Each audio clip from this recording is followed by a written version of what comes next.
Mi sono allenata per 100 giorni e per 100 giorni ogni giorno ho registrato un video.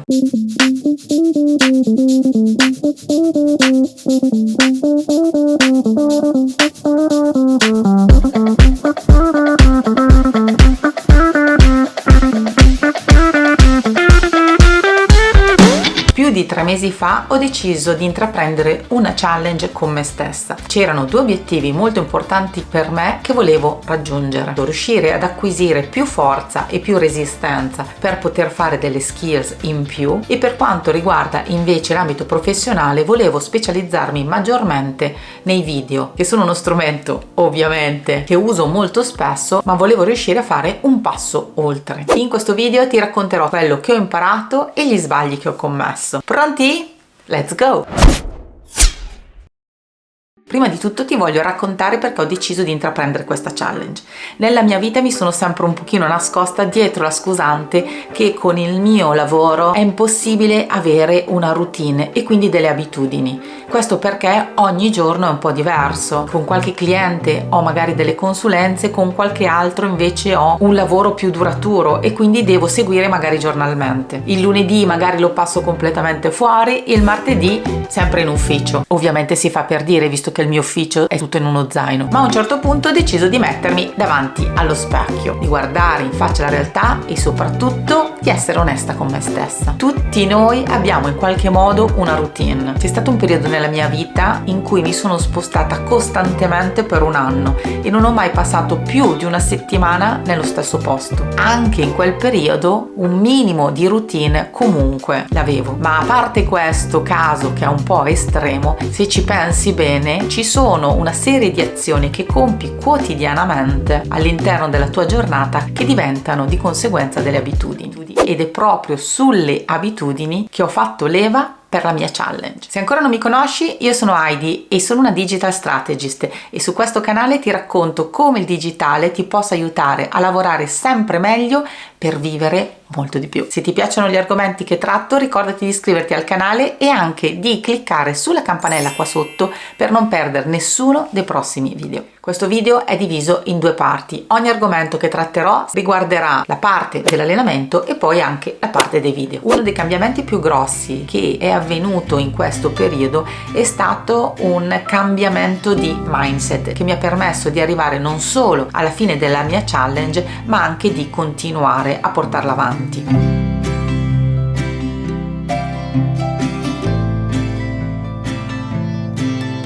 Questo cambiamento è stato non focalizzarmi sugli obiettivi, ma sul cambiamento di identità che volevo raggiungere. Mi spiego meglio. Non mi sono focalizzata nell'aumentare i miei tempi sul plank o sul numero di push-up che volevo raggiungere, ma ho spostato la mia attenzione sul voler diventare una persona più sportiva. Non ho pensato di girare e di pubblicare ogni giorno un video, mi sono concentrata sul diventare un videomaker migliore. E se questi cambiamenti a livello di parole sembrano quasi impercettibili, a livello di azioni diventano fondamentali. Focalizzandosi sugli obiettivi si pensa solo ai risultati che si vogliono raggiungere. Una volta raggiunti quei risultati bisogna cambiare poi gli obiettivi. Un secondo livello potrebbe essere invece quello di ragionare sul processo che permette di raggiungere gli obiettivi. Quindi ovviamente se si vuole raggiungere un obiettivo diverso bisogna iniziare a pensare una serie di abitudini nuove rispetto a quelle del passato per riuscire a raggiungerlo. Il terzo livello di cambiamento è invece proprio quello di cui ho appena parlato, quello che va a toccare e a cambiare l'identità.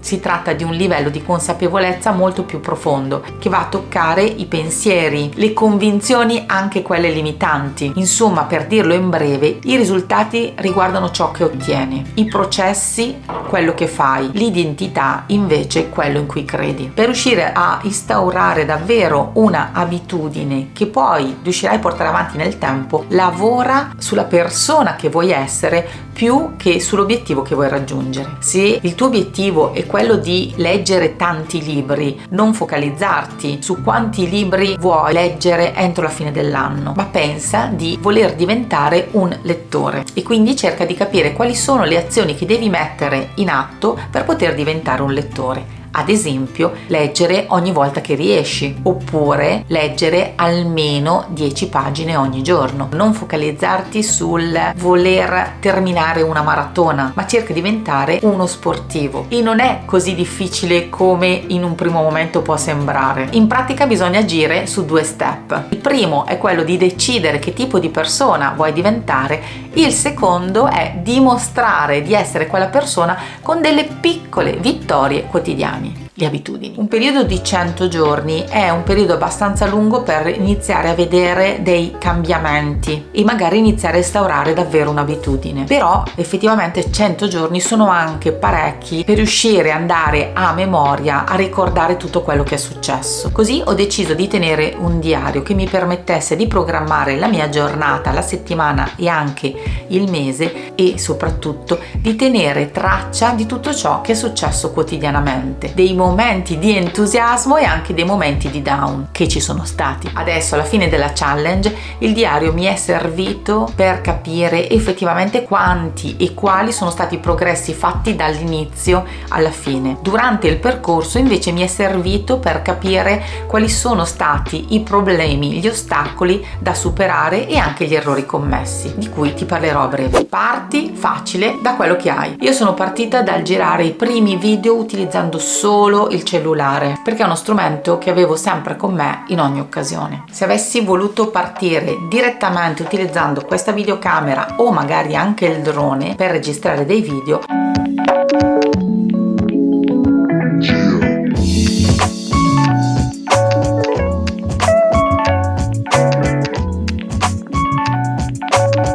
mi avrebbe provocato una frizione iniziale, perché onestamente mi sarei raccontata un sacco di scuse. Non ho con me la videocamera, devo uscire per utilizzare il drone, non ho tempo, eccetera. Eliminando tutte queste obiezioni iniziali è stato molto più facile. La stessa cosa per quanto riguarda lo sport. Sono partita da esercizi che già sapevo fare, andando a consolidarli e aggiungendo giorno per giorno solo un piccolo step in più. Lega la nuova abitudine che vuoi inserire all'interno della tua vita ad una già consolidata. Ogni mattina inizio la giornata con almeno 30 minuti di yoga e adesso è diventata un'abitudine. All'inizio della mia challenge sicuramente non lo era. Basarmi solo sulla motivazione non mi avrebbe portato a questi risultati. Poiché è preferibile fare yoga prima di assumere la colazione, quello che ho iniziato a fare è di alzarmi e cambiarmi direttamente, senza doverci pensare.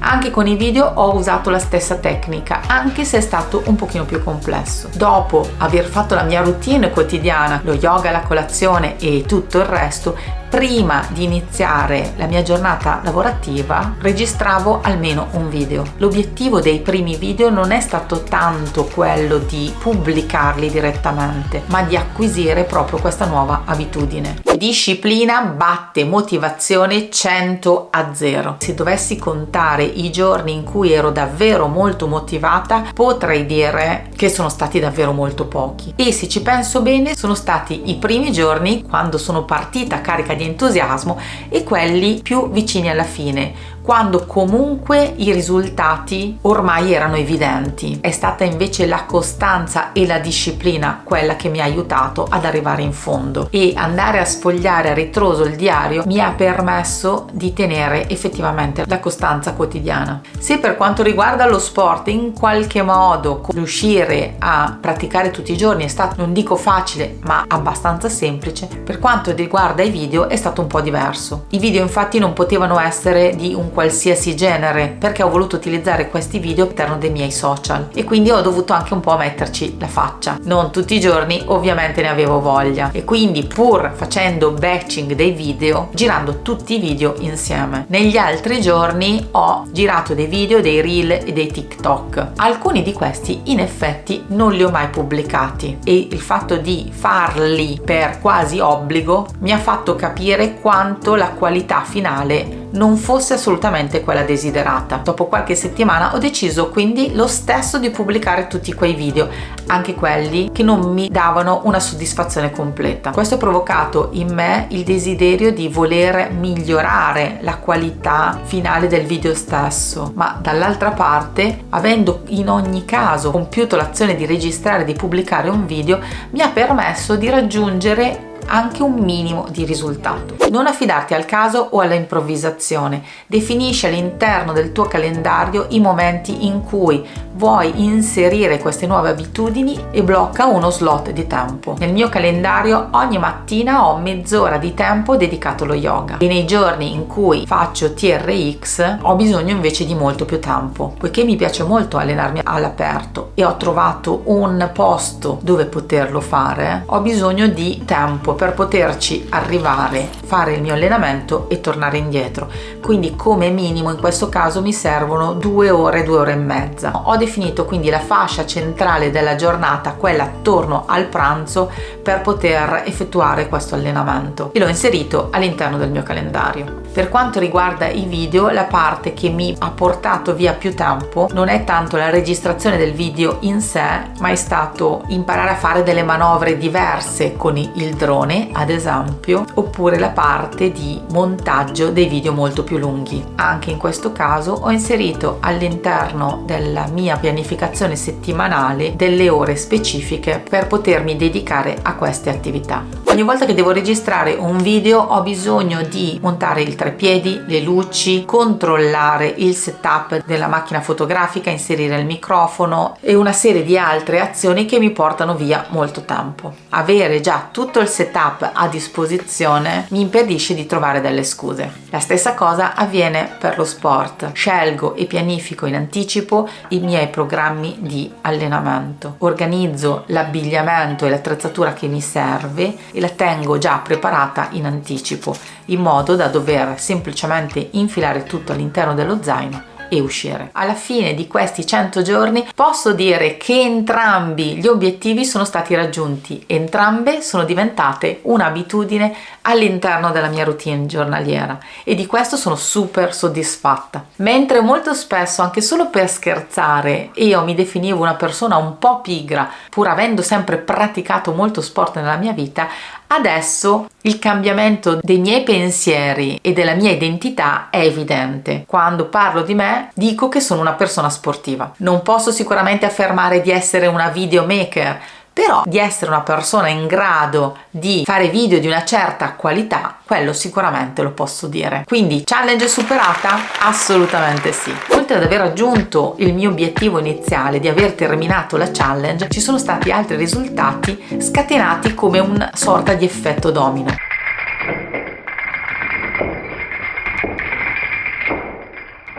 Prima di tutto ho iniziato a mangiare decisamente meglio. Ho tendenzialmente un'alimentazione piuttosto sana ed equilibrata. Più mi alleno e continuo a farlo, più il mio corpo ha l'esigenza di un'alimentazione più curata e organizzata per poter progredire e migliorare.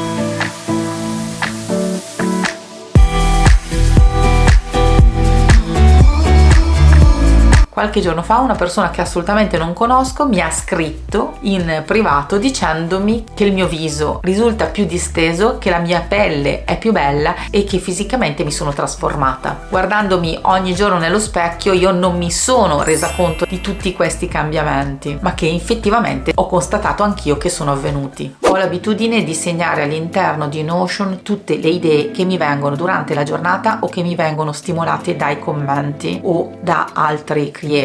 E ho già parlato di tutto il processo che io seguo in un altro video che ti metto qui sopra e anche qua sotto in descrizione. Più giravo video, più mi venivano idee, perché la mia creatività veniva stimolata, e questo riguarda non solo il soggetto in sé del video, ma anche il montaggio, i b-roll, le transizioni e tutto il resto che ci gira attorno. Più o meno un giorno sì o un giorno no, oltre alla sessione di yoga ho inserito all'interno della mia settimana settimana anche altri allenamenti, alternando TRX e mountain bike. Sono un'istruttrice di diverse discipline sportive, quindi ho una conoscenza dell'anatomia e della fisiologia umana e anche delle basi di allenamento, quindi so benissimo che nel ciclo dell'allenamento è fondamentale inserire anche dei momenti di recupero, di riposo, ed è proprio all'interno di questi momenti di recupero il nostro muscolo acquisisce lo stimolo allenante e permette poi quindi di fare lo step e il progresso successivo. Per non andare a sovraccaricare il mio corpo ho lasciato nei giorni di recupero lo yoga e ho inserito una passeggiata nelle colline dietro casa, e questo come effetto collaterale è stato decisamente positivo, costringendomi in qualche modo ad uscire, ma soprattutto a passare del tempo all'interno del verde e della natura, con un effetto molto rilassante e rigenerante. Cosa è successo alla fine? Il mio canale TikTok, nato da pochissimo tempo, è esploso. La mia crescita iniziale abbastanza lineare, improvvisamente con tutti questi contenuti è esplosa, e nel giro di 3 giorni ho acquisito più di 300 nuovi follower, e questo mi ha permesso di arrivare a superare il limite dei 1000 e quindi di avere la possibilità di fare delle live anche all'interno di TikTok. La stessa cosa è avvenuta sul mio canale YouTube. È un canale che io ho da diverso tempo, ma questa costanza nella pubblicazione di video mi ha permesso di raggiungere dei nuovi utenti, di trasformare alcuni di loro in follower, e ho raddoppiato il numero di iscritti mensili all'interno del mio canale. Un altro degli effetti collaterali che ho potuto notare condividendo quasi quotidianamente questo processo è stato che tantissime persone si sono un po', posso dire, appassionate a questa mia challenge, mostrandomi l'affetto e anche il sostegno. Sono stati proprio alcune di queste persone, magari proprio tu, che mi hanno scritto personalmente per farmi non solo i complimenti, che ho davvero gradito, ma anche per stimolarmi a continuare, perché questo ha dato loro l'esempio e la forza di intraprendere un cambiamento che avevano lì magari nel cassetto da un bel po'. Tutti questi 100 giorni, che a dire la verità adesso mentre sto registrando sono già diventati 125 giorni di challenge, li ho seguiti all'interno del mio diario, e proprio in questo periodo io il diario me lo sono andata a disegnare da sola per poter tenere traccia di tutto quello che desideravo. Le pagine che hai visto all'interno di questo video fanno parte del diario che mi sono costruita proprio in questi 100 giorni, e alla fine, siccome un po' di persone me l'hanno chiesto, ho deciso anche di pubblicarlo. Se ti interessa, il diario lo trovi all'interno del mio sito in versione stampabile, oppure su Amazon trovi il diario cartaceo che ti arriverà direttamente a casa. Siamo arrivati alla fine di questo video, alla fine di questa challenge, anche se io, come avrai già capito, continuerò a tenere in atto tutte queste abitudini, perché ormai posso definirmi sicuramente una persona sportiva